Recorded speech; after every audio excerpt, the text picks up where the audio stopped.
আবু জাহেল যেমন সারা জীবন জাহান্নামে থাকবে, সুদখোর তেমন সারা জীবন জাহান্নামে থাকবে। নামাজ দিয়া কোনো লাভ হবে না, তওবা কর, জীবনে আর কোনোদিন সুদ খাবো না। এ মুসলমান, চাইবেন কার কাছে? আবার বলেন কেন? আবার একদল মানুষ তাহলে পীরের কাছে কেন চায়? আবার পীরেও সুন্দর করে বলে, আসো আমার কাছে আসো, যা চাইবা তাই পাইবা, বলে কিনা? আবার শুরু মিলাইয়া কয় আল্লাহর ধন নবীরে দিয়া, আল্লাহ গেছেন গায়েব হইয়া। আল্লাহ নাই, আল্লাহ গায়েব হয়ে গেছে।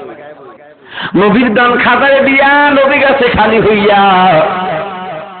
খাজার দান খাজায় লইয়া শুইয়া আছে আজমিরে, কেউ ফিরে না খালি হাতে, বাবা হরি তুন দরবারে হি টুনটুনা টুন। দরবার আল্লাহ থেকে কেউ খালি ফিরে না। আর এই বাপ্পার কি কর? বাবার দরবার নাকি কেউ খালি হাতে ফিরে না। মুসলমান ইমানদার, আসলে কথা সত্য, কেউ তো খালি ফিরে না। কেউ গাঞ্জার পথ নিয়ে ফিরে, কেউ আবার নারী নিয়ে ফিরে। কথা কয় না? এ মুসলমান, কত 3 থেকে 3.5 বছর বা 4 বছর আগে কুমিল্লার চান্দিনে এক মাহফিলে গেলাম। সেখানে পাশের এক মাদ্রাসার প্রিন্সিপাল আমার যদি কথায় কথায় বলল, ভাই এক মাহফিলের পাশ দিয়ে যাচ্ছিলাম, বক্তা বয়ান করতেছে, বাবা এ বাবা চরমনাই গেলাম, ইমান পাইলাম না। তবলিগের ইজতেমায় গেলাম, ইমান পাইলাম না।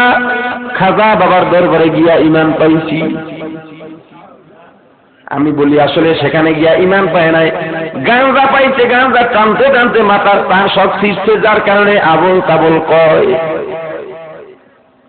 ঠিক কিনা বলেন? ওই মুসলমান ইমানদার, আবার দেখবেন এ সমস্ত পীরদের নামের টাইটেলের কোনো অভাব নাই। নাম খুঁজে পাওয়া বড় মুশকিল। নামের উপরে 2 লাইন টাইটেল থাকে, নামের নিচে আবার 2 লাইন টাইটেল আছে না নাই? আবার বড় আকারে লাগে আখিরি মুজাদ্দেদ। এই ব্যাখ্যা তো করা যাবে না মুজাদ্দেদ কাকে বলে, সময় কম। যেমন এক টাইটেলওয়ালা পীরকে এক ভক্ত দাওয়াত দিছে বয়ান করার জন্য।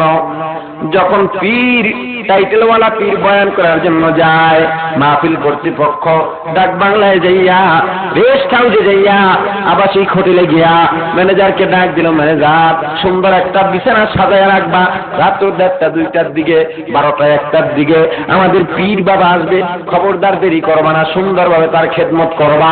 ম্যানেজার চিন্তা করতেছে, এমন একটা চাকরি রইলাম, কোনোদিন আলেম ওলামার খেদমত করতে পারি না, পীর দরবেশের কাছেও যাইতে পারি না, বরকত নিতে পারি না।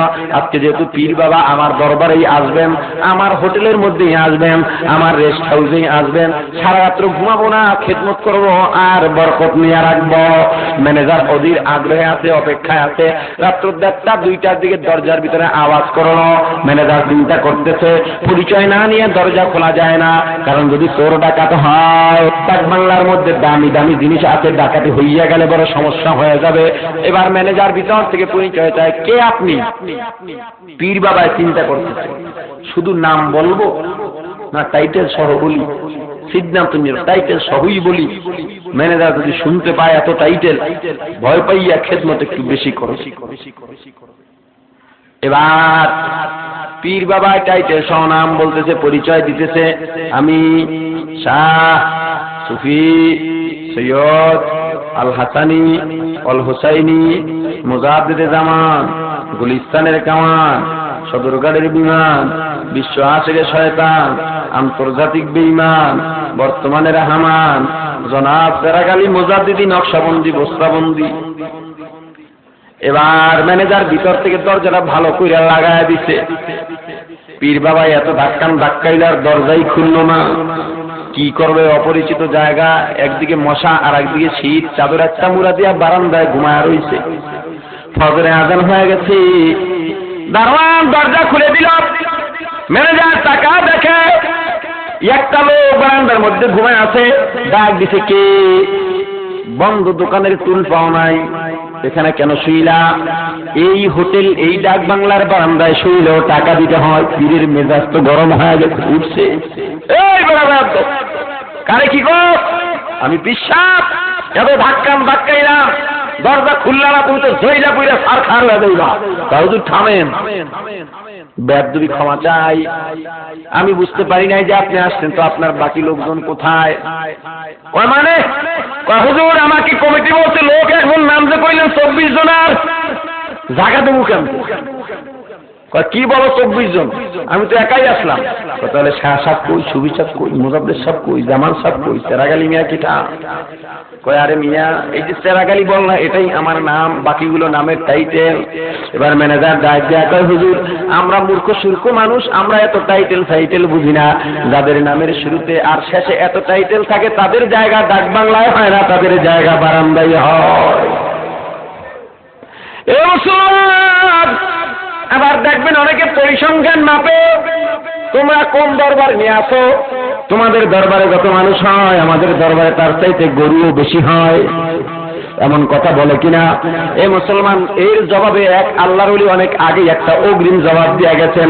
আল্লাহর ওলি বলেন আল জিনসু ইয়ামিলু ইলা জিনসি মাইলে মুমিন, সোয়ে মুমিন মিশাওয়াদ, মাইলে কাফির সোয়ে কাফির মিশাওয়াদ, সোহবতে সালেহ তোরা সালেহ কুনাদ, সোহবতে তালে তোরা তালে কুনাদ। যেই জাতি সেই জাতির দিকে ধাবিত হয়। গরুর দলে গরু থাকে, মহিষের পালে মহিষ থাকে, বকরির পালে বকরি থাকে, ঠিক কিনা? হাঁসের দলে হাঁস থাকে, মুমিনের দলে মুমিন থাকে। এই মুসলমান ইমানদার, যেই দরবারে বেশি মানুষ হয় বুঝতে হবে ওই দরবারে যারা বসে আছে তারা আসলে মুমিনরা সেই দরবারে যায়, ঠিক কিনা? আর যেই দরবারে গরু বেশি হয় বুঝতে হবে জাতির দিকে জাতি ধাবিত হয়। অর্থাৎ দরবারে যিনি আছে সে হইল মাস্টার গরু, বড় গরু, ঠিক কিনা বলেন? এক দরবারে গরু বেশি হওয়া হকের মাপকাঠি নয়। এ মুসলমান ইমানদার চাইবেন কার কাছে? জোরে বলেন, আরো জোরে বলেন। শ্রোতা বন্ধুরা আলোচনা করছেন হযরত মাওলানা মুফতি হাবিবুর রহমান মুফাসসিরে কোরআন কুয়াকাটা। কোরআন হাদিসের সঠিক আলোচনা করব, এ ব্যাপারে আপনাদের পক্ষ থেকে পূর্ণ স্বাধীনতা আছে। কোরআন হাদিসের সঠিক আলোচনা করলে আপনার বিরুদ্ধে হতে পারে, বলবো। আপনার বাবার বিরুদ্ধে হতে পারে, বলবো। আপনার পীরের বিরুদ্ধে যদি হয়, আপনার দলের বিরুদ্ধে যদি হয়। অনেকে চিন্তা করতেছে, দল বললো যেহেতু হুজুর কি রাজনীতির আলোচনা করবে না?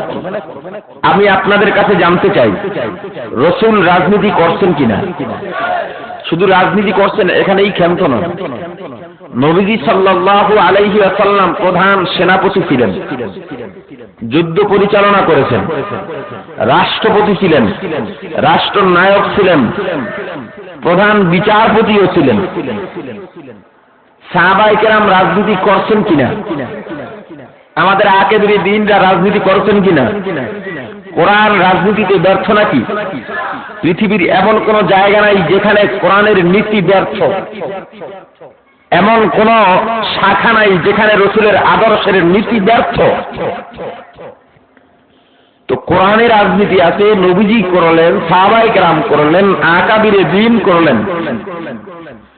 এই রাজনীতির কথা, অর্থাৎ রাষ্ট্র পরিচালনা কিভাবে হবে, রাসূলের আদর্শ কি রাষ্ট্র পরিচালনার দিক থেকে, রাসূলের আদর্শ কি বলে, রাসূলের দিক নির্দেশনা কি, এই কথা ওলামায়ে কেরাম বলবে না। কে বলবে? রামকৃষ্ণ।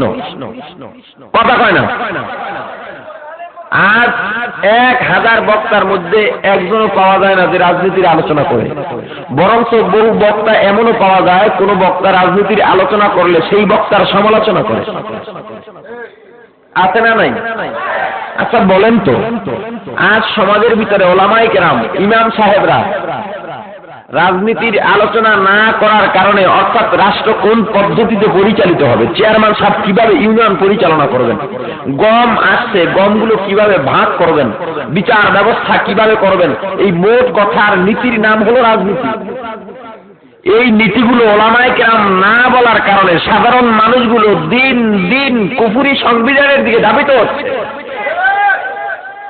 সমাজ থেকে নীতি উঠে যাচ্ছে, চুরি ডাকাতি বাড়ছে, সন্ত্রাসী বাড়ছে, বেহায়াপনা বাড়ছে, ঠিক কিনা করে বলেন? আর যদি প্রত্যেক আলেম যাদেরকে আল্লাহ দ্বীনের দাওয়াতের দায়িত্ব দিয়েছেন, প্রত্যেক ইমাম খতিব, প্রত্যেক মুহতামিম প্রিন্সিপাল, প্রত্যেক দায়ী, প্রত্যেক তাবলীগের মুবাল্লিগ, প্রত্যেক পীর যারা আমাদেরকে দিক নির্দেশনা দিবেন, তারা যদি পদে পদে প্রত্যেক কথার সাথে রাষ্ট্র পরিচালনা হবে রাসূলের পদ্ধতি এটা। চেয়ারম্যান, তুমি ইউনিয়ন পরিচালনা করবা, তোমার পদ্ধতি এইটা, রাসূলের পদ্ধতি এভাবে ছিল। মেম্বার, তোমার ওয়ার্ডের মানুষকে তুমি নিয়ন্ত্রণ করবা, তাদের সুখে দুঃখে দাঁড়াইবা, কিভাবে দাঁড়াইবা তার নিয়ম কানুন এইটা, রাসূলের পদ্ধতি এভাবে ছিল। আল্লাহর কসম করে বলি, যদি রাসূলের আদর্শ মানুষের ব্যক্তি জীবন থেকে আন্তর্জাতিক জীবন পর্যন্ত প্রত্যেকটা সেক্টরে বাস্তবায়িত হয়, বিশ্বের জমিনে আর অশান্তি থাকতে পারে না। তো কোরআন হাদিসের কথা বললে যদি আপনার দলের বিরুদ্ধেও হয়, বলবো। আল্লাহ কবুল করেন, বলেন আমিন। এখন যদি কেউ চিন্তা করেন যে হুজুর আমার বিরুদ্ধে বলেন, অসুবিধা নাই, আমার বাবার বিরুদ্ধে বলেন, অসুবিধা নাই, কিন্তু ক্ষমা চাই, আমার পীরের বিরুদ্ধে বলতে পারবেন না। কেন? পীরে এমন এক বড়ি আমারে খাওয়াইয়া দিছে, এখন পীরের পায়ে সেজদা দিতেও রাজি হয়ে যাই। কিছু কিছু পীর আছে বউ দিয়া পীরের পাওয়াতি পায়, কিছু কিছু মুরিদ আছে না নাই? তো হুজুর আমি তো অন্ধভক্ত হয়ে গেছি, এই পীর ছাড়া কিছু বুঝি না, এই পীরের বিরুদ্ধে বলতে পারবেন না। নিজের কোরবানি দিলাম, বাপেরও কোরবানি দিলাম, আমার যে আর এক বাপ আছে, পীর বাবারে কোরবানি দেওয়া যাবে না। আবার হুজুর সবার বিরুদ্ধে বলেন, আমি তো পীর মুরিদিও করি না, তো আমি এটাও ছাড় দিলাম, কিন্তু আমার দলের বিরুদ্ধে বললেন না কেন? আমি একটা দুনিয়ার মধ্যে মানুষরূপী কুকুরের মতো হয়ে গেছে। একটা মানুষ যখন হাতের ভিতরে রুটি নিয়ে কুকুরের সামনে সামনে দৌড়ায়, ওই রুটির লোভে কুকুরটাও পিছনে পিছনে দৌড়ায়, ডাইনে বামে কোনো খেয়াল থাকে না। আমিও তদ্রুপ ভাবে আল্লাহ দুনিয়াতে কেন পাঠাইলেন সে চিন্তাও নাই, নামাজের রোজারও খবর নাই, ওই একটু রুটির আশা অর্থাৎ হারামের আশায় কুত্তার মতো আমার দলের নেতার কিছু কিছু দৌড়াই। আমার কাছে যদি আপনি দলের বিরুদ্ধে বলেন, আমি কিন্তু ছাড় দিতে পারবো না। এমন নিয়ত যদি কারো মধ্যে থাকে, আপনি মাঠ ছেড়ে চলে যেতে পারেন, ময়দান ছেড়ে চলে যেতে পারেন। আপনার কথায়, আপনার চিন্তা ভাবনায়, আপনার অনুরোধ আবদারে ওয়াজ বন্ধ হবে না। কারণ ওয়াজের ওয়ার্ডার বা নির্দেশ কারো বাপের থেকে নেওয়া না। আল্লাহ রাব্বুল আলামিন রাসূল কারীম সাল্লাল্লাহু আলাইহি ওয়াসাল্লামকে কোন এক ঘটনার পরিপ্রেক্ষিতে বলেছিলেন, ফাযাক্কির, মুহাম্মদুর রাসূলুল্লাহ সাল্লাল্লাহু আলাইহি ওয়াসাল্লাম, আপনি ওয়াজ করতে থাকেন, ওয়াজ চলবে, আপনি ওয়াজ করুন। কে মানলো কে মানলো না সেটা আলোচকের দেখার বিষয় নয়। আলোচক আলোচকের দায়িত্ব পালন করবে। হেদায়েতের মালিক কে? ইন্নাকা লা তাহদি মান আহবাবতা। নবীজি সাল্লাল্লাহু আলাইহি ওয়াসাল্লাম যখন নিজের আপন চাচা আবু তালেব, যেই আবু তালেব নবীজিকে প্রাণের চেয়েও বেশি ভালোবাসতেন। ওমিয়া এখান থেকে একটা মাসালা জেনে নেন, যারা শুধু নবীজিকেই ভালোবাসে আর নবীজিকে ভালোবাসার দোহাই দেয় কিন্তু সুন্নত মানে না, রাসূলের আদর্শ মানে না, তারা জান্নাতে যাবে না। শুধু ভালোবাসা দিয়ে রাসূলকে জান্নাত পাওয়া যাবে না, রাসূলের সুপারিশও পাওয়া যাবে না। শুধু ভালোবাসা দিয়ে জান্নাত পাওয়া, এ যুবক, হুজুর রাসূলের জন্য জীবন দাও দিতে পারি, রাসূলকে ভালোবাসি, কিন্তু রাসূলের আদর্শ তুমি মানো না, এই জীবন দেওয়ার কোনো লাভ নাই, কোনো ফায়দা হবে না। আবু তালেব ও নবীর জন্য জীবন দিতে প্রস্তুত ছিল, কিন্তু আবু তালেব মুসলমান হয় নাই, রাসূলের আদর্শ মানে নাই। মুসলমান হয় নাই মানে কি? রাসূলের আদর্শ মানে নাই বিধায় সে জাহান্নামী। নবীজি যখন আবু তালেবকে তার চাচাকে বারবার তালকিন দিলেন মৃত্যুর আগে আগে, চাচা এত ভালোবাসলেন আমাকে, একবার কালেমা পড়ে যান না, আমাকে নবী বলে স্বীকার করেন, বারবার যখন চাপ সৃষ্টি করতেছিলেন, তখনই আল্লাহ এই আয়াত নাযিল করেছেন, ইন্নাকা লা তাহদি মান আহবাবতা ইলা আখিরিল আয়াত। পয়গম্বর, আপনি যাকে ইচ্ছা তাকে হেদায়েত দিতে পারবেন না। নিশ্চয়ই নিশ্চয়ই হেদায়েত দেওয়ার মালিক আমি আল্লাহ, আপনি পারবেন না। আপনি পারবেন পথ দেখাইতে, আবু তালেবের হেদায়েত হবে না, কারণ হেদায়েতের চাবিকাঠি আমি আল্লাহর হাতে। আমিও পারবো বয়ান করতে। আপনি মানলেন কি মানলেন না সেটা আমার দেখার বিষয় নয়। ওয়াজের নির্দেশ দিয়েছেন স্বয়ং আল্লাহ। আমার কাজ ওয়াজ করা, আমার দায়িত্বই হলো ওয়াজ বয়ান করা। আমি দায়িত্ব পালন করে চলে যাব। আপনার দায়িত্ব আমল করা, আল্লাহর দায়িত্ব হেদায়েত দেওয়া। আপনার দায়িত্ব আপনি পালন করেন, আমার দায়িত্ব আমি পালন করব, আল্লাহর দায়িত্ব আল্লাহ পালন করবেন। তো কোরআন হাদিসের আলোচনা চলবে ইনশাআল্লাহ। আল্লাহ কবুল করেন, বলেন আমিন। আমি যে আয়াত তেলাওয়াত করলাম, আল্লাহ বলেন কাইফা তাকফুরুনা বিল্লাহ।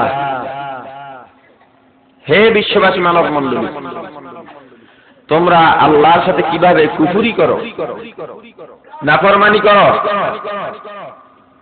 আল্লাহর নেয়ামত পাওয়ার পরেও শুকরিয়া আদায় না করে অকৃতজ্ঞ হও। অথচ কুনতুম আমওয়াতা, তোমরা মৃত ছিলে, তোমাদের কোনো নাম নিশানা ছিল না। আমাদের নাম নিশানা ছিল? কি আছে তোমার? কি দিয়া তুমি অহংকার করো?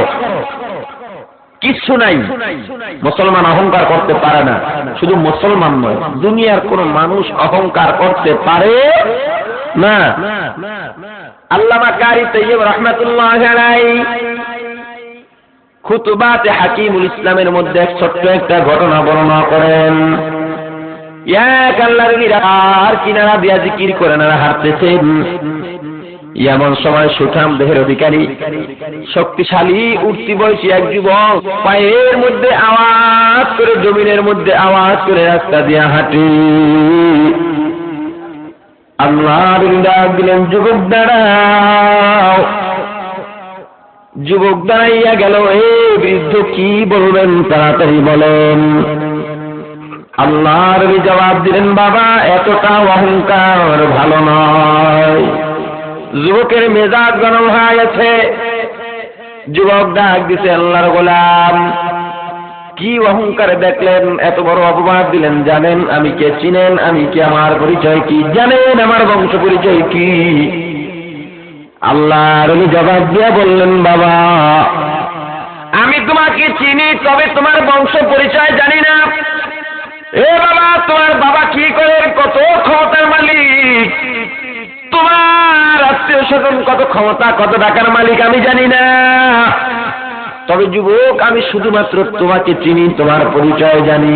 যুবক অবাক হয়ে যায়, ডাক দিল, ও আল্লাহর গোলাম আপনি একবার বললেন আমাকে চিনেন, আবার বলেন আমার বংশ পরিচয় জানেন না। এ আল্লাহর গোলাম বলেন কেমনে চিনেন, আবার বলেন বংশ পরিচয় জানেন না? আমি তো কিছু বুঝতে পারলাম না। আল্লাহর ডাক দিলেন, বাবা আমি তোমার যেই পরিচয় জানি সেইটা শুনতে চাওনি? বলে হ্যাঁ শুনতে চাই। আল্লাহর ডাক দিয়া বললেন, বাবা দুনিয়ার মধ্যে তোমার জন্ম এক ফোঁটা নাপাক পানি দিয়া। আল্লাহর ডাক দিলেন, বাবা প্রত্যেকটা মানুষের জন্ম নাপাক দিয়া। আবার যখন জীবনের প্রদীপ নিভে যাবে, জীবন সূর্য অস্ত যাবে, এই যুবক যখন তোমার মরণ হবে, মৃত্যুর সামনে দাঁড়ায় যাইবা, বিদায় তোমার মূল্যহীন হইয়া। এ বাবাকে তোমাকে কত মানুষ ভয় পায়, সম্মান করে। তুমি গেলে চেয়ার থেকে উঠে দাঁড়ায়, তোমাকে বসার জন্য দাঁড়ায়, ফুলের মালা গলায় পরে তোমাকে রাস্তার ভিতরে ঘুরায়। সম্মানের অভাব নাই, ক্ষমতার অভাব নাই। এ যুবক আবার যখন তুমি বিদায় হয়ে যাইবা, যারা তোমাকে ভয় করত তারা তোমাকে ভয় পাবে না। এই যুবক হিসাব মিলাও, প্রত্যেকটি মানুষের জন্ম হবে, আগমন হবে নাপাক দিয়া, বিদায় হবে মূল্যহীন হইয়া। মাঝখানের সময়টা প্রসাব পায়খানার বোঝা নিয়ে বেড়াইবা। এই যুবক বলো, যার জন্ম নাপাক দিয়া, বিদায় মূল্যহীন হইয়া, মাঝখানের সময় নাপাক নিয়ে বেড়ায়, এই মানুষটা কোনোদিন অহংকার করতে পারেনি। যুবক একটা চিৎকার মেরে আল্লাহর পায়ের উপরে পড়ে যায়। এ আল্লাহর ওলি বুঝতে পারি না এই কথা সত্য বলেছেন, আসলেই তো এ কথা কেউ ভাবে না। তওবা করাইয়া দেন। কোন মুসলমান কোনদিন অহংকার করতে পারে না। মুসলমান সবসময় মাথা নত করবে আল্লাহর বিধানের সামনে, ঠিক কিনা? কারণ মুসলমান অর্থই হলো আত্মসমর্পণ করা। কেমনে আত্মসমর্পণ করবা? এ মুসলমান, ইসলাম মানা কঠিন নয়। ইসলাম মানার জন্য যেখানে যা দরকার আল্লাহ রাব্বুল আলামিন সব কিন্তু দেখা দিবেন। কোন জায়গায় কি দরকার সব আল্লাহ জানা দিবেন। কোরআনের মধ্যে যদি কোনো কিছু একটু সংক্ষিপ্ত থাকে, ভয় নাই, চিন্তা নাই, রাসূলের হাদিস দিয়ে সব ব্যাখ্যা দেওয়া হয়েছে। ইসলাম মানে আপনি বলবেন আল্লাহটা বুঝি নাই, আমি মানতে পারি নাই, চলবে না। এই জবাব আল্লাহর দরবারে, এই অভিযোগ কোনো ভিত্তি থাকবে না। মুসলমান ইমানদার দুনিয়াতে আসলাম কার ইচ্ছায়? জোরে বলেন, দুনিয়া ছেড়ে যাব কার ইচ্ছায়?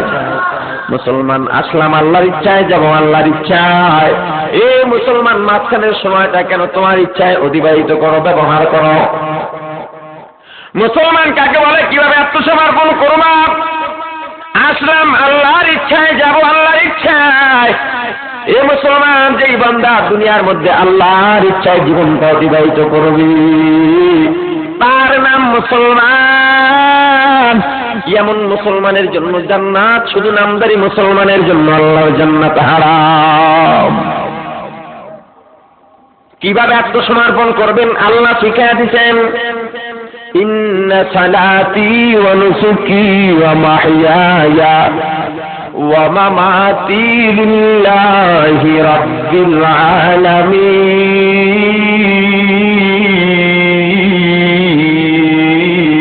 আলামিন। মুসলমানি বুয়াদ গরদান নেহাদান, মুসলমানি বুয়াদ গরদান নেহাদান, এনানে খোদ বদস্তে খাওয়াদাদান। এ মুসলমান ইমানদার আল্লাহর গোলাম, কিভাবে আত্মসমর্পণ করব আল্লাহ শিখায় দিলেন। মুসলমানের চিন্তা ধারণা, মুসলমানের স্লোগান তো এটাই হওয়া উচিত।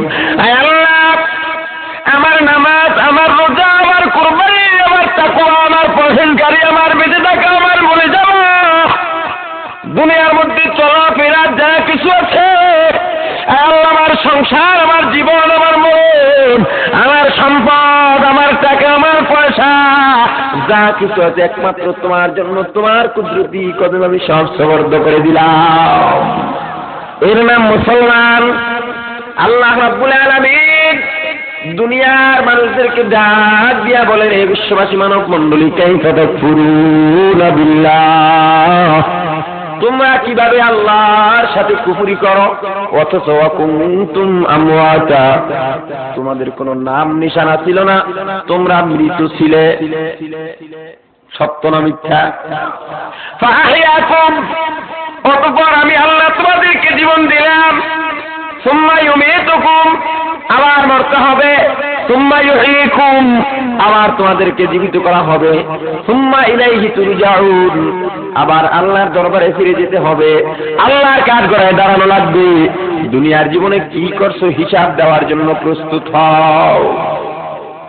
এই আয়াতের মধ্য থেকে মানুষের তিনটা জীবনের প্রমাণ পাওয়া যায়। কয়টা জীবন? এই আয়াতের মধ্য থেকে মানুষের তিনটা জীবনের প্রমাণ পাওয়া যায়।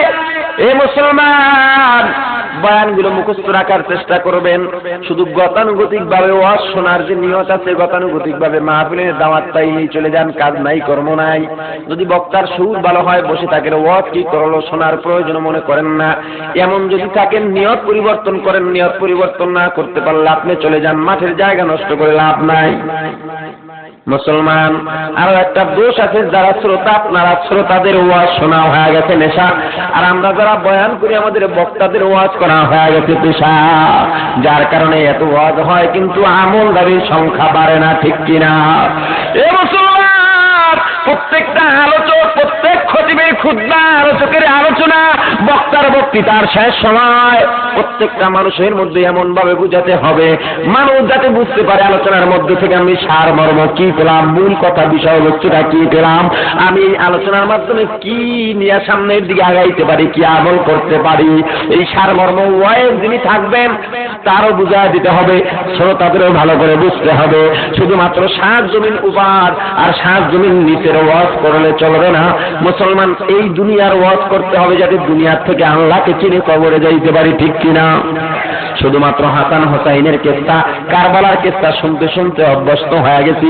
এখন আর আকাশেতে লক্ষ তারার গান না গাইলে, তারা না গুনলে অনেকের ভালোই লাগে না, ঠিক কিনা বলেন? এ মুসলমান, রাতের মধ্যে থেকে মানুষের কয়টা জীবনের প্রমাণ পাওয়া যায়? এক নম্বরে কুনতুম আমওয়াতা, অর্থাৎ দুনিয়াতে আসার আগের জীবন, তার নাম ছিল রূহ জগতের জীবন। দুনিয়াতে আসার আগের জীবনের নাম কি জোরে বলেন? মানুষের জীবন কয়টা? এক নম্বরে রূহ জগতের জীবন, দুই নম্বরে ফাহিয়াকুম দুনিয়ার জীবন, তিন নম্বরে সুম্মা ইউমীতুকুম সুম্মা ইউহয়িকুম সুম্মা ইলাইহি তুরজাউন, তিন নম্বরে পরকালের জীবন। কয়টা জীবন হলো? এক নাম্বার, জোরে বলেন, দুই নাম্বার, তিন নাম্বার পরকালের জীবন। এখন এই তিনটা জীবনের মধ্যে দুইটা বড় বড় প্রশ্ন লুকায়িত আছে। এক নম্বরে রূহ জগৎ থেকে আল্লাহ দুনিয়ার জীবনে কেন পাঠাইলেন? দুই নম্বরে পাঠাইছেন আবার দুনিয়ার জীবন থেকে কেন পরকালের জীবনে যেতে হবে? কয়টা প্রশ্ন? এই দুইটা প্রশ্ন আমরা তালাশও করি না, প্রশ্নের উত্তরও খুঁজি না, প্রশ্নের খবরও জানি না, যার কারণে মানুষ বেঈমান বেশি হয়।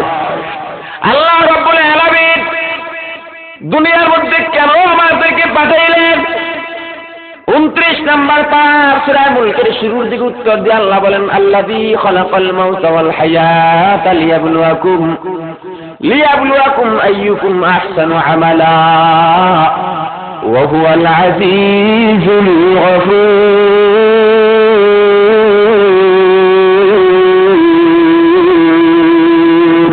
हकीकत से तो दुनिया बेखबर है, दुनिया की नुमाइश पर नजर है, नबी गुयाम कि आज दुनिया जुदा बस बहर कारे के बसी बा खुदा बास, तिस्ते दुनिया आज खुदा गाफिल गुजर, मैं तमाशन करो पर जिंदगान दुनिया में हो, दुनिया का तलबगार नहीं हो, दुनिया में हो दुनिया का तलबगार नहीं हो, बाजार से गुजर हो खरीदार नहीं हो, बाजार से गुजर हो खरीदार नहीं हो, जागा जी लागन के दुनिया में ही है, ये इबरत की जाए तमाशा नहीं है, ये इबरत की जाए तमाशा नहीं है। मुसलमान दुनियार माया पड़े सब भूललाम না, না সব ভুলে গেলে চলবে না। আল্লাহ রাব্বুল আলামিন দুনিয়ার মধ্যে কেন পাঠাইলেন? আল্লাহ উত্তর দিয়া বলেন, বিশ্ববাসী মানব মণ্ডলী, আমি আল্লাহ তোমাদেরকে দুইটা কারণে দুনিয়ার মধ্যে পাঠাইছি। কয় কারণ? এক নাম্বার লিয়াবলুয়াকুম, তোমাদেরকে পরীক্ষা করব। কি করবেন? তোমাদেরকে পরীক্ষা করার জন্য আমি আল্লাহ দুনিয়াতে পাঠাইছি। দুই নাম্বার কারণ আইয়ুকুম আহসানু আমালা, কে কতদূর ভালো আমল করতে পারো তা দেখার জন্য আমি আল্লাহ তোমাদেরকে দুনিয়াতে পাঠাইছি। দুইটা কারণের এক নাম্বার কারণ পরীক্ষা করার জন্য আল্লাহ দুনিয়াতে পাঠাইছেন। দুই নাম্বার কারণ কে কতদূর ভালো আমল করতে পারে তা দেখার জন্য। কয়টা কারণ? এবার আবার প্রশ্ন করতে পারেন, পরীক্ষা করার জন্য রূহ জগতে কি জায়গার কোনো অভাব ছিল নি? আল্লাহ দুনিয়াতে কেন পাঠাইলেন? ছাত্রদেরকে ডাইকা বা ছাত্রদের ক্লাসরুমে ঢুকে শিক্ষক প্রশ্ন করলো, এ ছাত্র বলো চট্টগ্রাম বাংলাদেশের কোন অঞ্চলে অবস্থিত? এক নম্বর ছাত্র দ্বারা জবাব দিল চট্টগ্রাম বাংলাদেশের পার্বত্য অঞ্চলে অবস্থিত। 2 নম্বর ছাত্র একই উত্তর দিছে, 3 নম্বর ছাত্র একই উত্তর দিছে। এবার ঘুরুন্না ছাত্র চিন্তা করছে, লেখাপড়া ঠিকভাবে করি না, পড়ার টেবিলে বসি না, জানি না চট্টগ্রাম বাংলাদেশের কোন অঞ্চলে অবস্থিত। 1 নম্বর 2 নম্বর 3 নম্বর যেহেতু বলছে চট্টগ্রাম পার্বত্য অঞ্চলে অবস্থিত, আমরা বলবো চট্টগ্রাম পার্বত্য অঞ্চলে অবস্থিত। ওদেরটা যদি ঠিক হয় আমাদেরটাও ঠিক হবে। ওরা যদি 5 নাম্বার পায় আমরাও 5 নাম্বার পাবো, আর ওরা যদি ফেল করে আমরাও ফেল করব। ভয় নাই, চিন্তা নাই, সবাই সঠিক উত্তর হয়ে যাবে, না হয় সবার ভুল উত্তর হয়ে যাবে। সবাই বলল পার্বত্য অঞ্চলে, সবার উত্তর ঠিক। আল্লাহ রাব্বুল আলামিন নিজে শিক্ষক হইয়া সারা পৃথিবীর সকল রূহ জগৎকে ছাত্র বানাইয়া আল্লাহ একটা প্রশ্ন করেছিলেন রূহ জগতে বসে পরীক্ষা করার জন্য, আলাস্তু বিরাব্বিকুম, বলো আমি তোমাদের প্রভু কিনা? আমরাও জবাব দিয়েছি সবাই বালা, হ্যাঁ আপনি আমাদের প্রভু। কিন্তু সবাই একসাথে উত্তর দিতে পারি নাই। সবার আগে 1 নম্বর ছাত্র যাকে না বানাইলে আসমান জমিন লৌহ গ্রহ নক্ষত্র ভূমণ্ডল নবমণ্ডল হাওয়া জঙ্গল জান্নাত জাহান্নাম বানাইতেন না। রাহমাতুল্লিল আলামিন সাইয়্যিদুল মুরসালিন ইমামুল মুরসালিন খাতামান নবিয়্যিন উম্মতের কান্ডারি মানবতার মুক্তির দূত সাইয়্যিদুনা মুহাম্মদুর রাসূলুল্লাহ সাল্লাল্লাহু আলাইহি ওয়াসাল্লাম 1 নম্বর ছাত্র হইয়া জবাব দিলেন বালা। ওগো আল্লাহ আপনি আমাদের প্রভু, আপনি আমাদের হায়াতের মালিক, মওতের মালিক। 2 নম্বর ছাত্র হইয়া সারা পৃথিবীর আম্বিয়া কিরাম নবী আলাইহিস সালাতু ওয়াস সালাম গম জবাব দিলেন বালা। 3 নম্বর ছাত্র হইয়া সারা পৃথিবীর আউলিয়া কিরাম জবাব দিলেন বালা। এবার ঘুরুন্না ছাত্র আবু জাহেলও বলল বালা। বলেন মুসলমান আবু জাহেল যে আল্লাহকে আল্লাহ বলে স্বীকার করলো, সঠিক উত্তর দিল নিজের যোগ্যতায় না শুনে উত্তর দিছে? আরো ধরে বলেন। এবার শিক্ষক ডাক দিয়ে বলে, শিক্ষার্থীরা গো, তোমরা যে উত্তর দিচ্ছ প্রত্যেকের উত্তর সঠিক হয়েছে, সে অনুযায়ী তোমরা সবাই সমান নাম্বার পাও। সবাই সমান নাম্বার পাওয়ার অধিকার রাখো, সবাই 5 নাম্বার পাও। কিন্তু আমি শিক্ষক জানি সবাই 5 নাম্বার পাওয়ার যোগ্যতা রাখো না। এখন যদি প্রশ্নের উত্তর দেখে আমি তোমাদেরকে সবাইকে সমান নাম্বার দিয়ে পাস করাইয়া দেই, তাহলে যারা সারাদিন রাত না খেয়ে না ঘুমাইয়া রক্ত পানি করে টাকা পয়সা খরচ করে লেখাপড়া করে তাদের সাথে বেইনসাফি হয়। আমি শিক্ষক বেইনসাফি করতে পারি না। আবার যদি আমার জানা অনুযায়ী কাউকে 5 নাম্বার কাউকে ফেল নাম্বার দিয়ে দিই, যারা ফেল করবা তারা আবার প্রশ্ন করবা, ও শিক্ষক যাদেরকে 5 নাম্বার দিলেন তারা যেই উত্তর দিয়েছে আমরাও একই উত্তর দিয়েছি, আমাদেরকে কেন ফেল নাম্বার দিলেন? এই প্রশ্নের সম্মুখীন আমি হতে চাই না।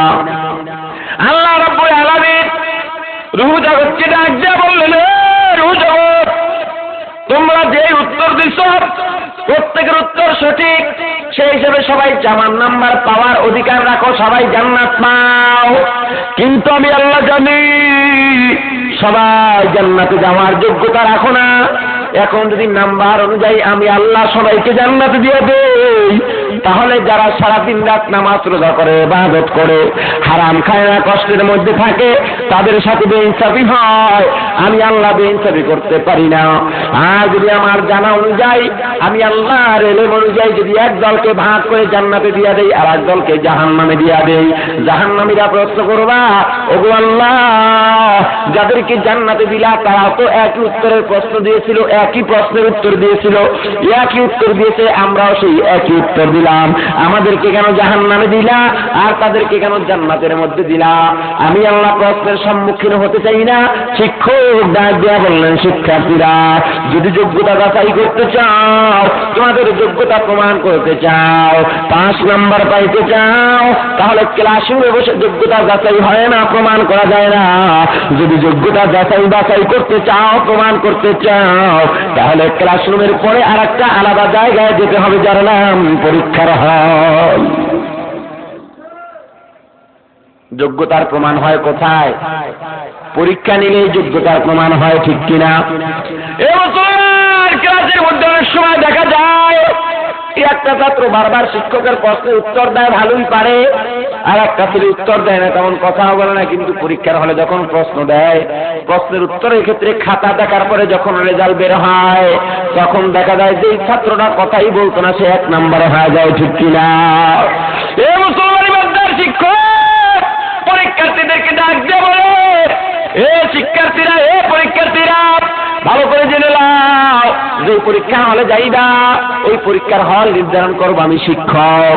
পরীক্ষার হলে ঢুকবা কখন, বের হইবা কখন, সে সময়টাও নির্ধারণ করবো আমি শিক্ষক। পরীক্ষার হলে কতক্ষণ লাগবা, সেটাও নির্ধারণ করবো আমি শিক্ষক। সব আমার। তবে একটা জিনিস তোমাদেরকে দিয়ে দিব, জানো কি? সেই জিনিসটার নাম হইল স্বাধীনতা। আমি যেমন ক্লাসরুমে লাঠি নিয়ে ঢুকি, শাস্তি দেই, ওই পরীক্ষার হলে লাঠি নিয়ে ঢুকবো না, শাস্তিও দিব না, সেখানে স্বাধীনতা দেওয়া হবে।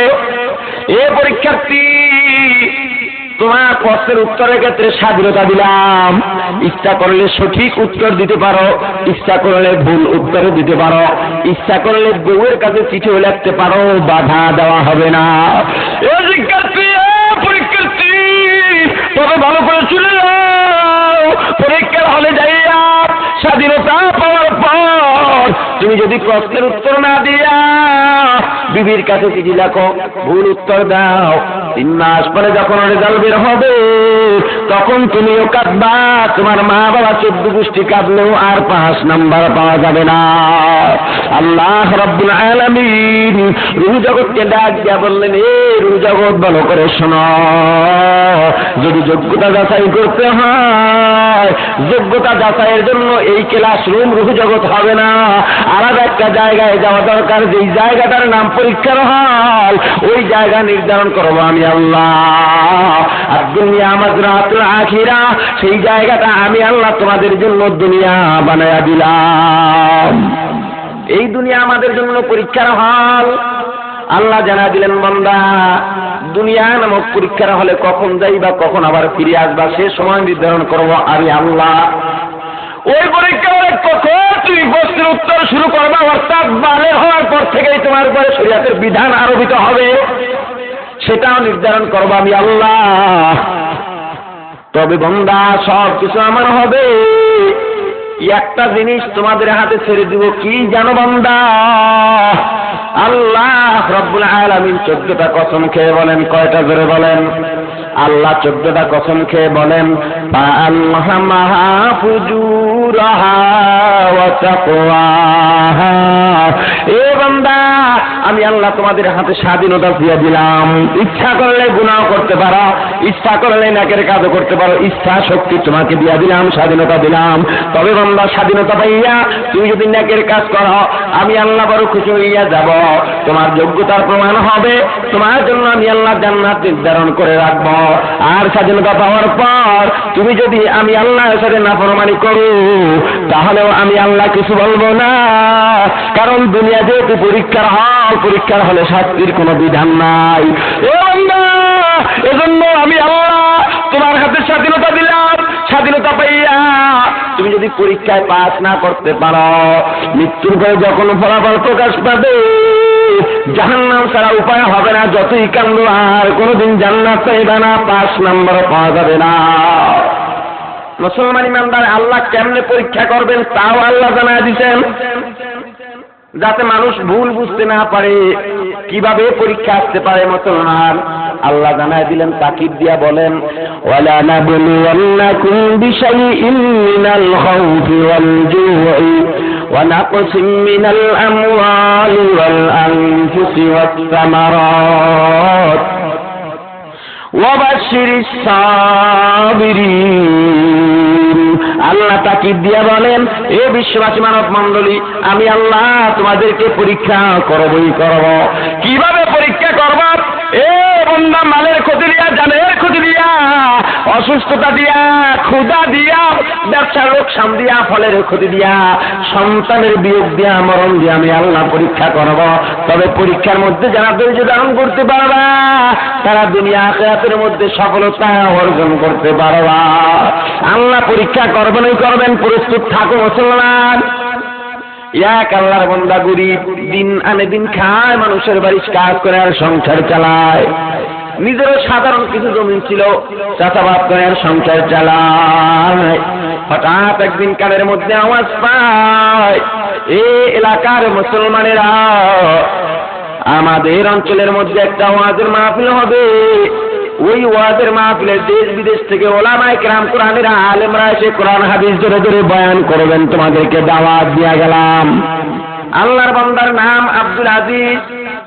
আল্লাহর বান্দা নিয়ত করছে, জীবনে ওয়াজের মাহফিলে যাই নাই, যদিও মুসলমান হইলাম, মুসলমান দাবি করলাম, ঠিকভাবে আমলও করতে পারি না।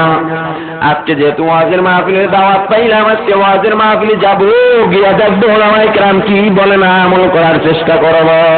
মাহফিলের দিন মাহফিলের মধ্যে চলে গেছে, ওয়াজের ময়দানে চলে গেছে, ওয়াজের এক কিনারায় বসছে, কোরআনে আলেম কোরআন ধরে ধরে বয়ান করতেছেন। আল্লাহর বান্দা আব্দুল আজিজ ধ্যান ও খেয়ালের সাথে কোরআনের ওয়াজ শুনতেছেন। কোরআনের আলেম কোরআন দিয়ে বলেন, আল্লাহ রাব্বুল আলামিন বলেন, ইয়া আইয়ুহাল্লাযীনা আমানু, হে ঈমানদারেরা, ইযা নুদিয়া লিস-সালাহ, যখন তোমাদেরকে নামাজের জন্য ডাকা হয়, কোন নামাজের জন্য ডাকা হয়? মিয়াউমিল জুমাহ, জুমার নামাজ থেকে যখন জুমার জন্য ডাকা হয়, ফাতাও, দৌড়াও। কোথায় দৌড়াইবা? মসজিদ ছেড়ে না মসজিদের দিকে? মুসলমান, আল্লাহ বলে দিচ্ছেন ইলা যিকরিল্লাহ, জিকির বামানা সালাত, নামাজ, নামাজের দিকে দৌড়াও। আর বর্তমান সমাজে দেখা যায়, মসজিদের মধ্যে যখন আজান হয়, একদল মানুষ আছে, যদি মসজিদের আশেপাশে থাকে, আজান হওয়ার সাথে সাথে সে মসজিদ থেকে অনেক দূরে চলে যায়, ঠিক কিনা?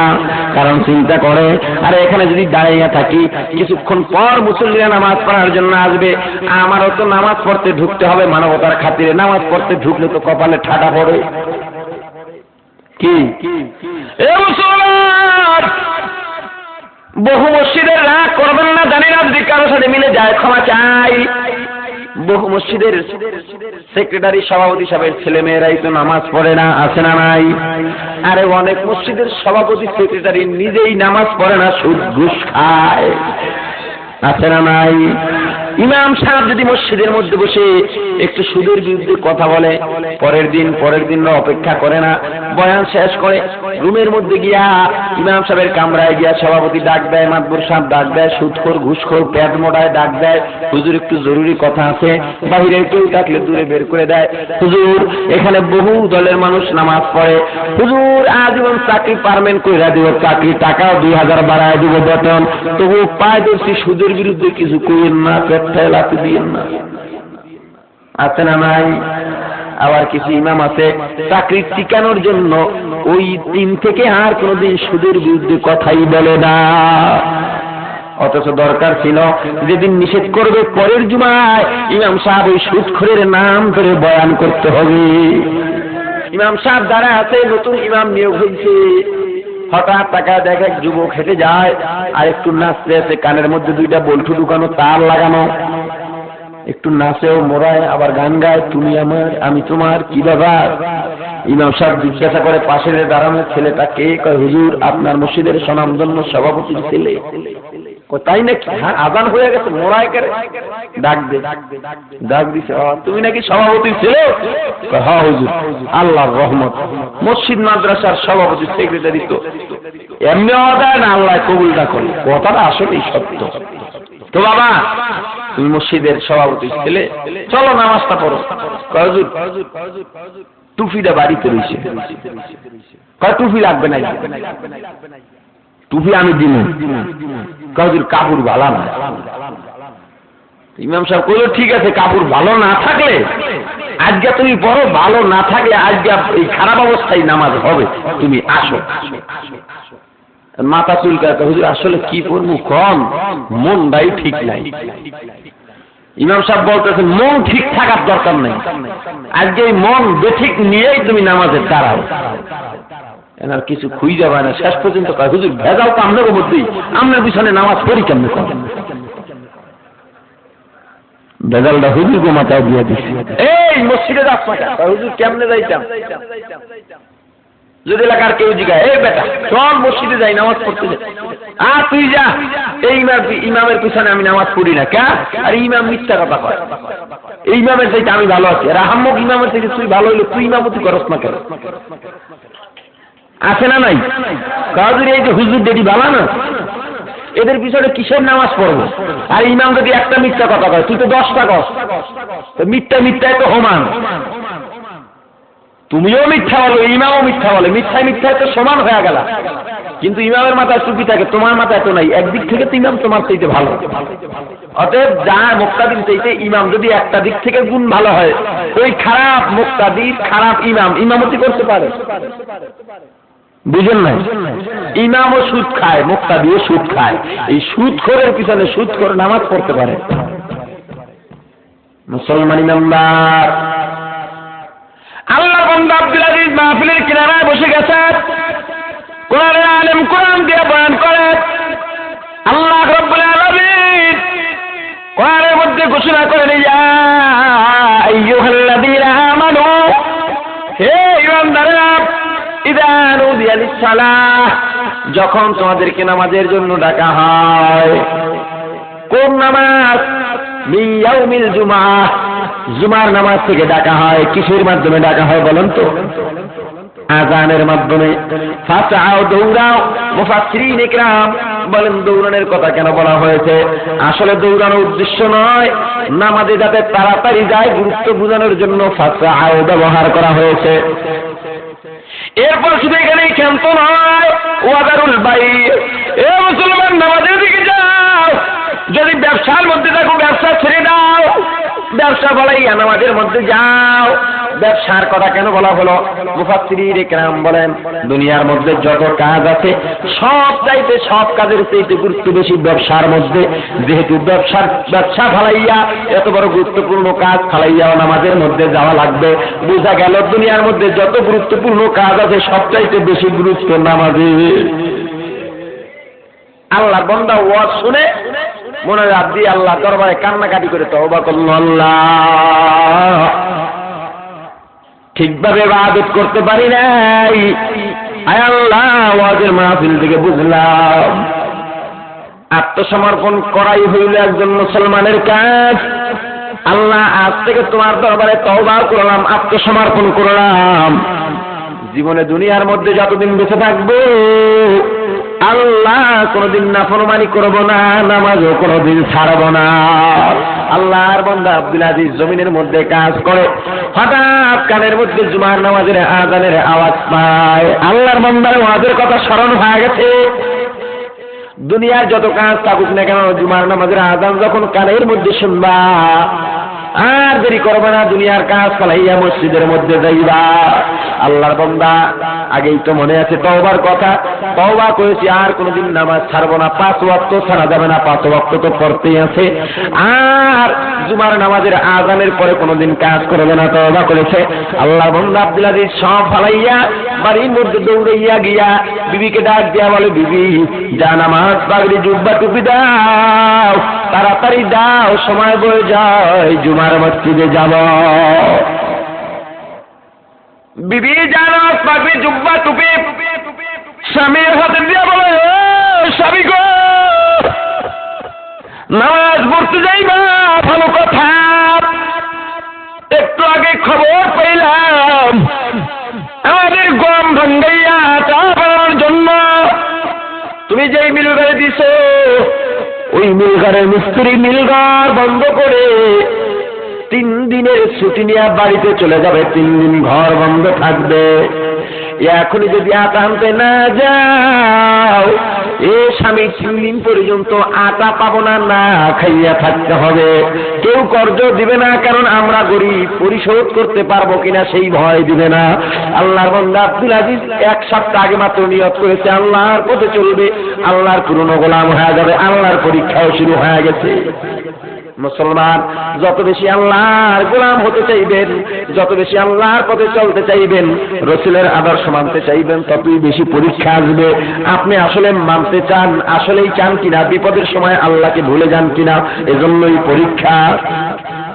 এ মুসলমান, আল্লাহর গোলাম আব্দুল আজিজ উঠে দাঁড়ায় যায়, হিসাব মিলায় দেখলো যদি আটা আনতে যায় নামাজ পাবে না, নামাজ পড়তে গেলে আটা আনতে পারবে না, 3 দিন পর্যন্ত না খেয়ে থাকতে হবে।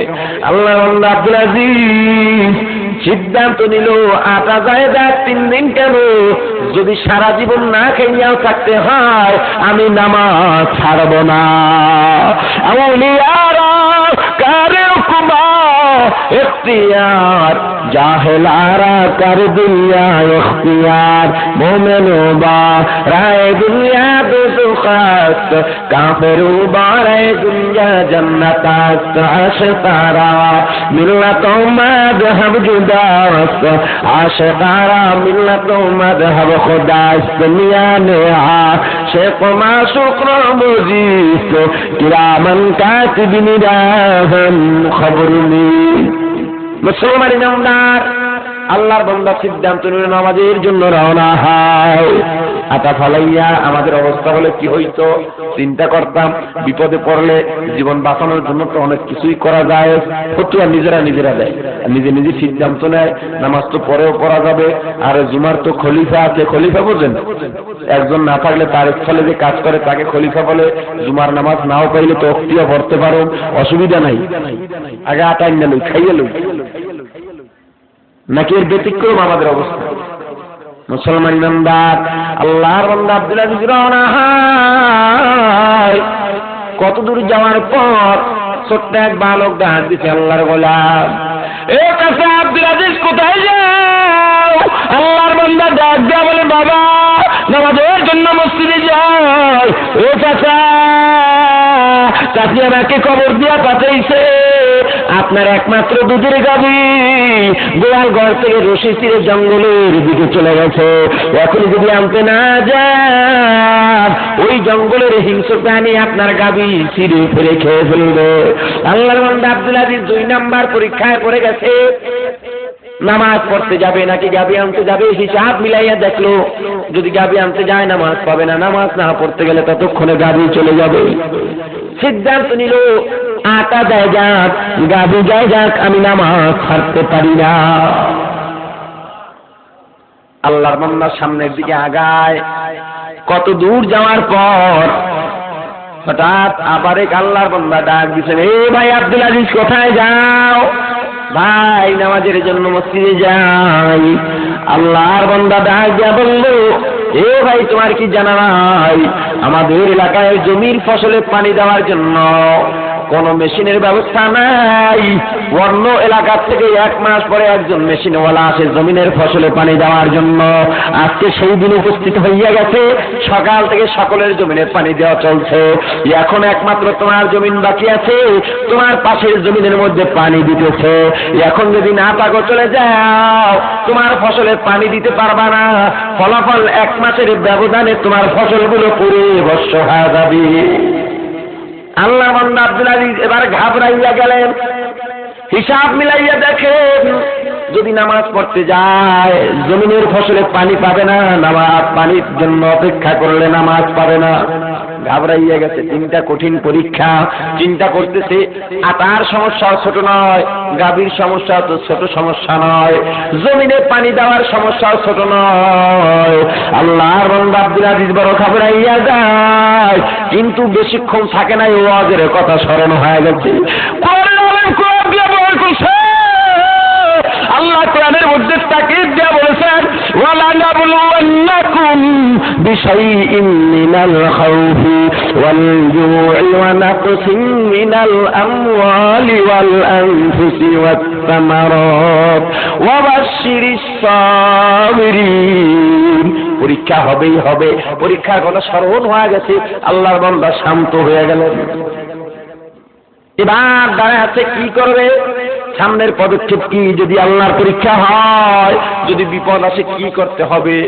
আল্লাহর বান্দার ওয়াজের কথা স্মরণ হয়ে গেছে, কোরআনের আলেম কোরআন দিয়া বয়ান করেছেন, ইয়া আইয়ুহাল্লাযীনা আমানু, হে ঈমানদারেরা, যখন তোমরা বিপদে পড়বা, যখন তোমাদের সামনে মুসিবত দাঁড়ায় যাবে, তোমরা আর কারো কাছে যাইও না, ইস্তাঈনু, তোমরা সাহায্য চাও। কার কাছে? আরো ধরে বলেন, কার কাছে সাহায্য চাইবেন? মুসলমান সবার কথা সত্য নয়, কারো কারো এই স্বীকারোক্তিটা মিথ্যা। যদি আল্লাহর কাছে সাহায্য চাইতে এ মুসলমান একটু অভাবে পড়লেই কেন তুমি হারামিন ব্যাংকে যাও, ঠাসা ব্যাংকে যাও? এ মুসলমান যত ইবাদত করো না কেন, যত টাকা পয়সা, যতই আল্লাহর প্রতি যত নামাজ রোজা করো না কেন, তাহাজ্জুদ গুজার হইতে পারো, যদি সুদের কারবার তোমার মধ্যে থাকে তুমি চিরস্থায়ী জাহান্নামী। যারা সুদ খায় চিরস্থায়ী। আবু জাহেল যেমন সারা জীবন জাহান্নামে থাকবে, সুদ করে তেমন সারা জীবন জাহান্নামে থাকবে। নামাজ দিয়া কোনো লাভ হবে না, তওবা কর, জীবনে আর কোনোদিন সুদ খাবো না। এ মুসলমান চাইবেন কার কাছে? আবার বলেন কেন? আবার একদল মানুষ তাহলে পীরের কাছে কেন চায়? আবার পীরেও সুন্দর করে বলে, আসো আমার কাছে আসো, যা চাইবা তাই পাইবা, বলে কিনা? আবার সুরে সুর মিলাইয়া কয়, আল্লাহর ধন নবীরে দিয়া, আল্লাহ গেছেন গায়েব হইয়া। আল্লাহ নাই, আল্লাহ গায়েব হয়ে গেছে। নবীর দান খাজারে দিয়া, নবী গেছে খালি হইয়া। খাজার দান খাজায় লইয়া শুইয়া আছে আজমিরে, কেউ ফিরে না খালি হাতে, বাবা হরি তুমি দরবারে হি টুনটুনা টুন। দরবার আল্লাহ থেকে কেউ খালি ফিরে না। আর এই বাচ্চার কি করে? বাবার দরবার নাকি কেউ খালি হাতে ফিরে না। মুসলমান ইমানদার, আসলে কথা সত্য, কেউ তো খালি ফিরে না। কেউ গাঞ্জার পথ নিয়ে ফিরে, কেউ আবার নারী নিয়ে ফিরে। কথা কয় না? এ মুসলমান কত 3 থেকে 3.5 বছর বা 4 বছর আগে কুমিল্লার চান্দিনে এক মাহফিলে গেলাম।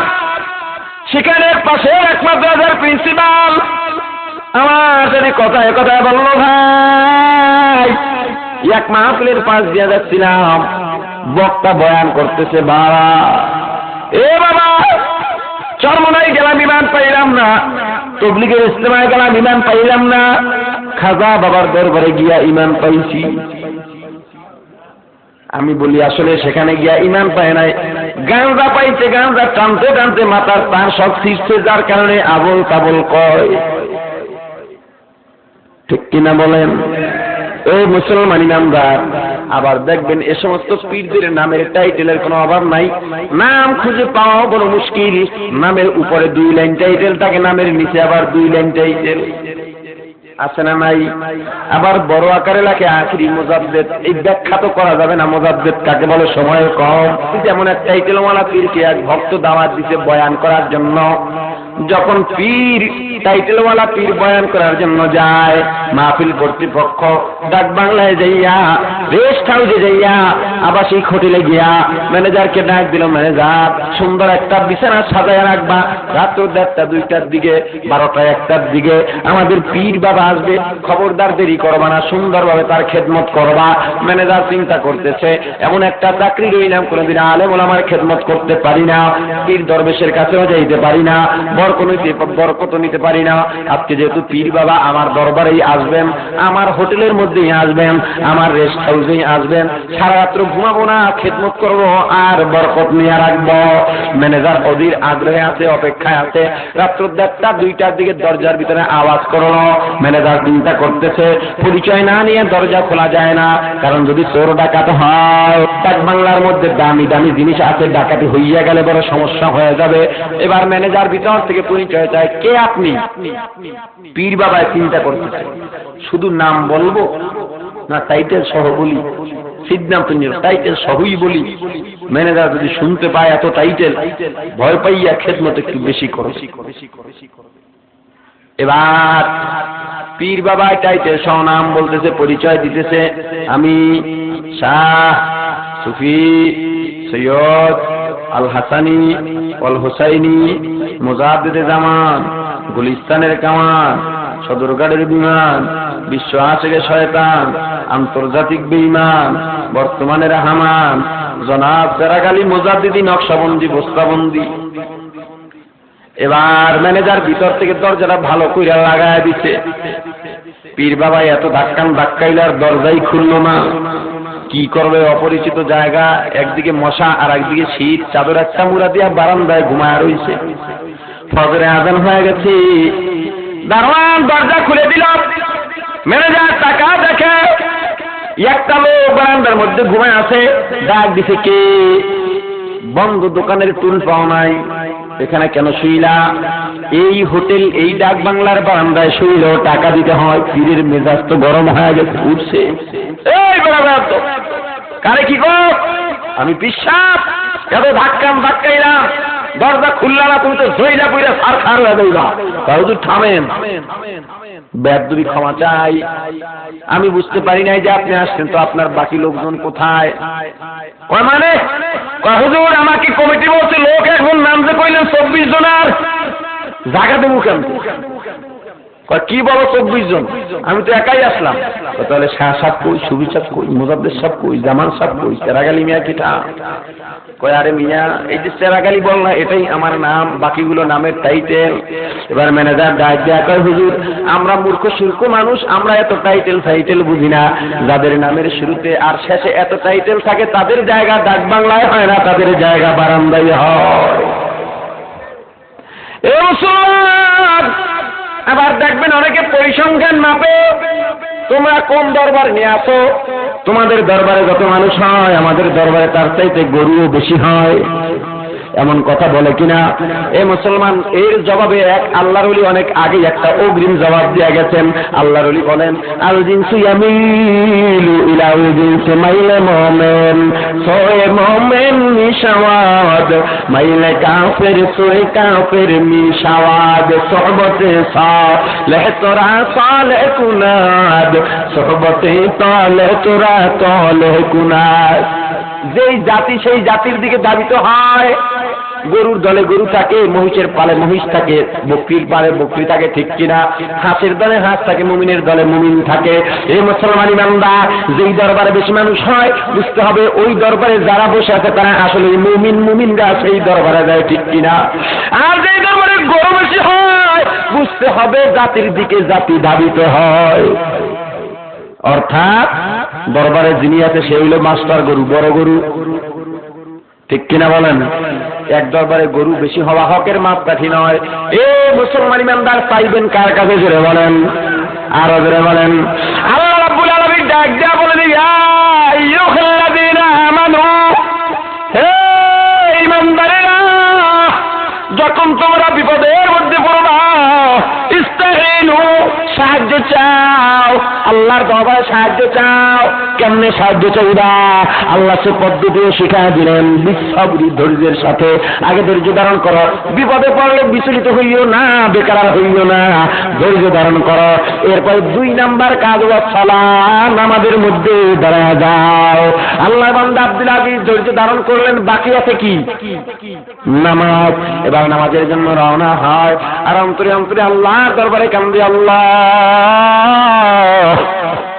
আল্লাহ আমি ভালো করে জানি তোমার সাধারণ পরীক্ষা, আর সারা পৃথিবীর মানুষের চেষ্টা যদি এক করা হয়, তোমার সাধারণ পরীক্ষায় পাস করার যোগ্যতা আমাদের নাই, শক্তিও নাই। তবে তোমার রহমত, তোমার বরকত, তোমার দয়া মায়া অনেক বড় গো আল্লাহ, তোমার দয়া রহমত দিয়া আমাকে পার করে নিও। আল্লাহ বান্দা নামাজে চলে যায়, আল্লাহ দেখেন কিনা? জোরে বলেন। আল্লাহ তো তাকে আছেন।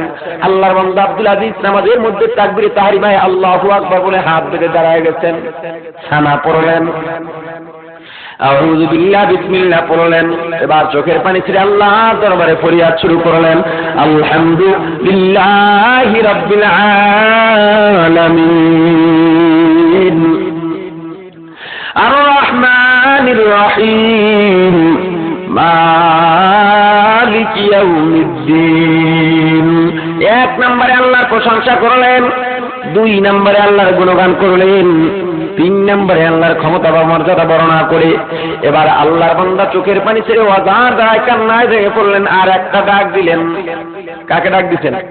কি বলে ডাক দিলেন? ইয়াকা না'বুদু ওয়া ইয়াকা নাস্তাঈন। মেরা সুবহ গলত, শাম গলত, সব হি গলত হাই। मेरा सुबह गलत, शाम गलत, सब ही गलत है। मेरा सुबह गलत, शाम गलत, सब ही गलत है। अल्लाह की रहमत की सवा कुछ ही नहीं है, अल्लाह की रहमत की सवा कुछ ही नहीं है। तुही कादिर जलीलुल्लाह जहादार बहरहाल तुही मेरा निगाहदार। আল্লাহ বান্দা আব্দুল আজিজ চোখের পানি ছেড়ে কাঁদে, আল্লাহকে ডাক দিয়া বলে, আল্লাহ আমি তোমার ইবাদত করি, আমি তোমার গোলাম, আল্লাহ তোমার দরবারে সাহায্য চাই।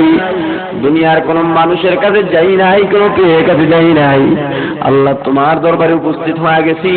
আল্লাহ তুমি সাহায্য করো, বিপদ থেকে মুক্তি দেওয়ার তুমি ছাড়া আমার আর কেউ নাই। আল্লাহর কুদরতি যন্ত্রের জোর শুনে যায়। আল্লাহ রাব্বুল আলামিন ফেরেশতাদেরকে ডাক দিয়া বলে, এ ফেরেশতারা তাকাইয়া দেখ, আমার এক গরিব বান্দা তিনটা বড় বড় বিপদে পড়ছে, আমার বান্দা ধৈর্য ধারণ করে নামাজের মধ্যে দাঁড়ায় গেছে। এ ফেরেশতা দেখ দেখ, আমার বান্দা আমার কথা অনুযায়ী কাজ করছে, এবার আমি আল্লাহ প্রতিশ্রুতি রক্ষা করা দরকার। এ ফেরেশতারা আমি দুনিয়ার যত কাজ তোদেরকে দিয়ে সম্পাদন করাই, কিন্তু আমার বান্দার উপরে এতটা খুশি হইয়া গেছি, আমার বান্দার তিনটা সমস্যার সমাধান আমি আল্লাহ নিজ কুদরতি হাত দিয়ে করে দিব।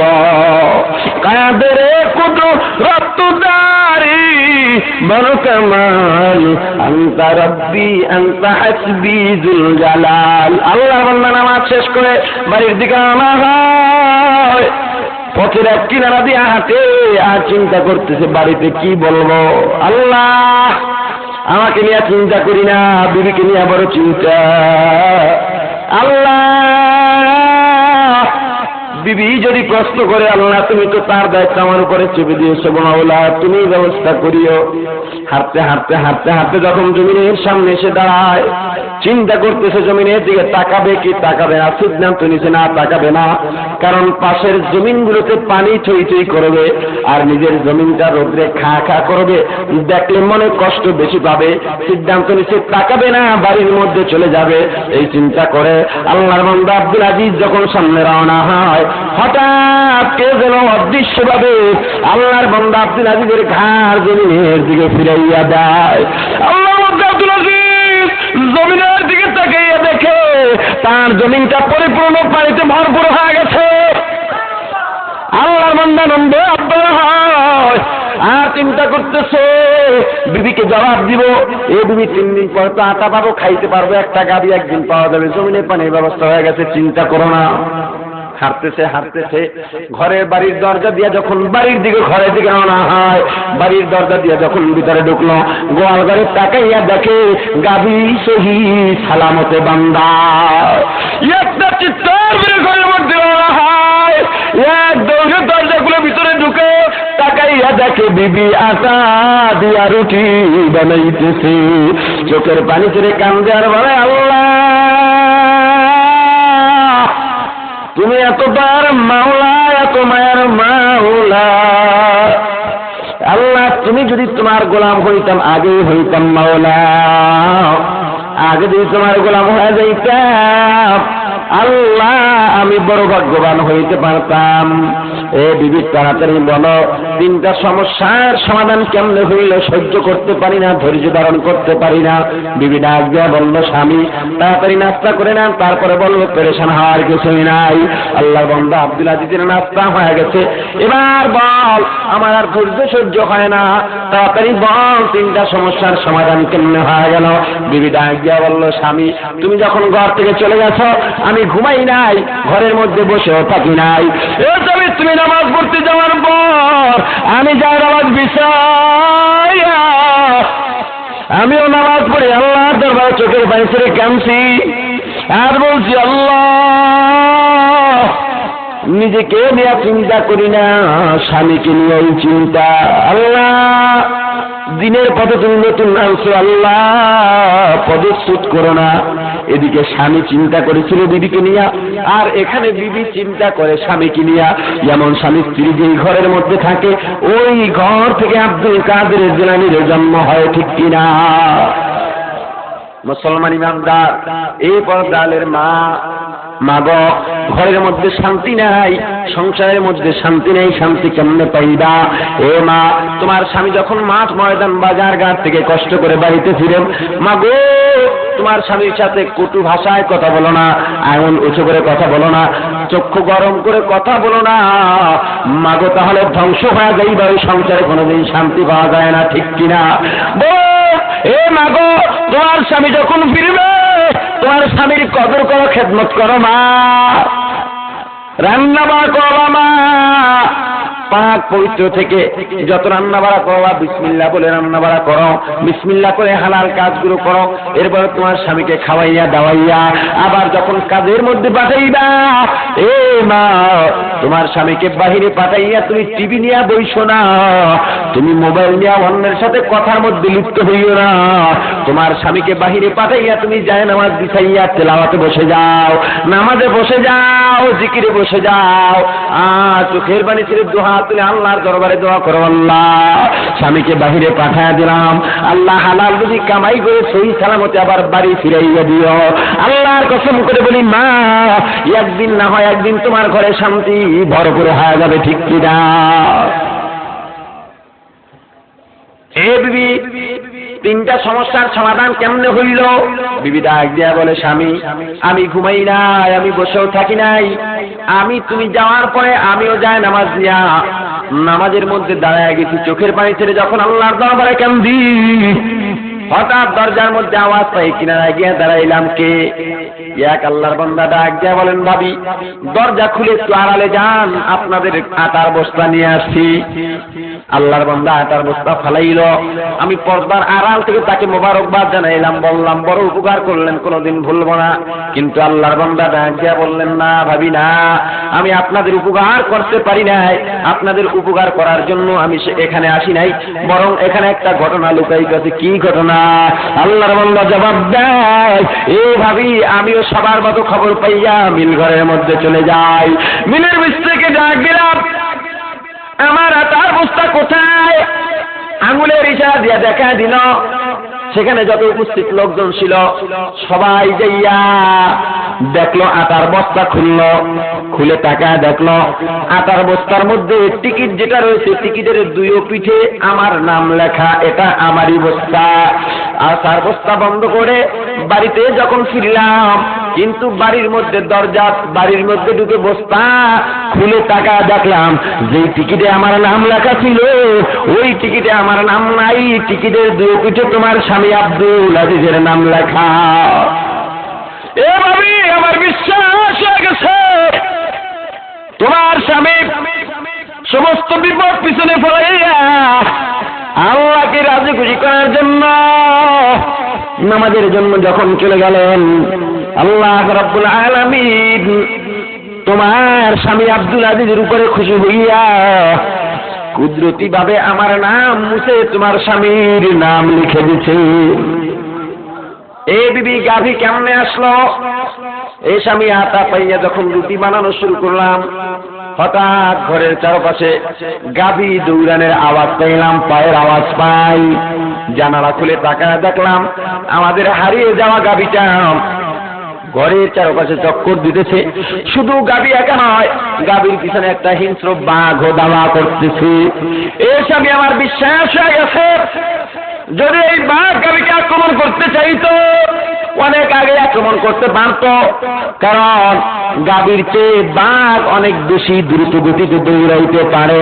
আমার বিশ্বাস হয়ে গেছে আল্লাহ রাব্বুল আলামিন যখন আমাদের গাভী রশি ছিঁড়ে জঙ্গলের মধ্যে চলে গেছে, ওই বনের হিংস্র প্রাণীকে বলে দিয়েছে, এ বনের হিংস্র প্রাণী, এ বাঘ ভাল্লুক সিংহ, ভালো করে শুনে রাখ, আমার বান্দা আব্দুল আজিজের গাভীর দিকে আক্রমণের নিয়তে তাকানো তো দূরের কথা, বরং দায়িত্ব লইয়া যতক্ষণ পর্যন্ত গাভী গোয়াল ঘরে না ঢুকবে ততক্ষণ পর্যন্ত আসতে পারবি না। যতক্ষণ গাভীটা ঘরের চারিদিকে ঘুরছে, বাঘ পিছনে পিছনে ধাওয়া করেছে। যখন গাভী গোয়াল ঘরে ঢুকে গেছে, বাঘ ল্যাঞ্জা গুটাইয়া জঙ্গলের দিকে চলে গেছে। জমিনে পানি কেমনে আসলো খবর পাই শুনি? বলে, হ্যাঁ, কিছুক্ষণ আগে মেশিনওয়ালা আমার কাছে খবর দিয়ে গেছে। এভাবে এমন বিরল দৃষ্টান্ত আমার থেকে কখনো হয় নাই। আমি পাশের জমিনের মেশিন ছেড়ে যখন বসে রইলাম, কে যেন এসে আমার মাথার উপরে হাত বুলায় আর তৈলের মতো ঠান্ডা পদার্থ মালিশ করে দেয় আর বলে একটু ঘুমা ঘুমা, শরীরটা ভালো লাগবে, ঘুমাইয়া নে। ভাবি আমি জীবনে এমন সময় ঘুমাই নাই। আমি হঠাৎ করে ঘুমাইয়া গেলাম, কিছুক্ষণ পরে কে যেন এসে আবার আমাকে ডাকে আর বলে ওঠ, ওর সময় হয়ে গেছে, কাজ যা হবার হয়ে গেছে, তাড়াতাড়ি ওঠ। আমি ঘুমের থেকে জেগে দেখলাম পাশের জমিনের পানি ভরপুর হইয়া ওভারটেক হইয়া তোমার স্বামীর জমিন ভরে তারপরে অটোমেটিক ভাবে মেশিন বন্ধ হয়ে আছে। এভাবে আমার বিশ্বাস হয়ে গেছে তোমার স্বামী আব্দুল আজিজ নামাজ পড়তে যাওয়ার কারণে আল্লাহ রাব্বুল আলামিন কুদরতি ভাবে সব ব্যবস্থা করে দিয়েছেন। এই মুসলমান ইমানদার আল্লাহর গোলাম, আল্লাহ দুনিয়াতে আমাদেরকে পাঠাইলেন দুইটা কারণে। এক নম্বরে পরীক্ষা, দুই নম্বরে নেক আমল করার জন্য। মুসলমান পরীক্ষা তো আসবেই, পরীক্ষার মধ্যে যদি ধৈর্য ধারণ করা যায়, বিচলিত না হইয়া, বেকার না হইয়া, ধৈর্য ধারণ করে যদি নামাজের মধ্যে দাঁড়া যায়, সমস্ত সমস্যার সমাধান নামাজ আমাদেরকে দিয়া দিবে, ঠিক কিনা? মুসলমান ইমানদার, নামাজ যার যত ভালো হবে অন্যান্য আমলও তার তত বেশি ভালো হবে। নামাজ যার ভালো নয় তার আমলও তত বেশি ভালো নয়, বুঝতে হবে। একজনের নামাজ পড়ে সুদও খায়, বুঝতে হবে নামাজ এখনো ঠিক হয় নাই। নামাজও পড়ে দাড়িও কামায়, বুঝতে হবে নামাজ ঠিক হয় নাই। নামাজও পড়ে মিথ্যাও বলে, বুঝতে হবে নামাজ ঠিক হয় নাই। কারণ আল্লাহ কোরআন এর মধ্যে পরিষ্কার ভাষায় ঘোষণা করেন, ইন্নাস সালাতা তানহা আনিল ফাহশাই ওয়াল মুনকার।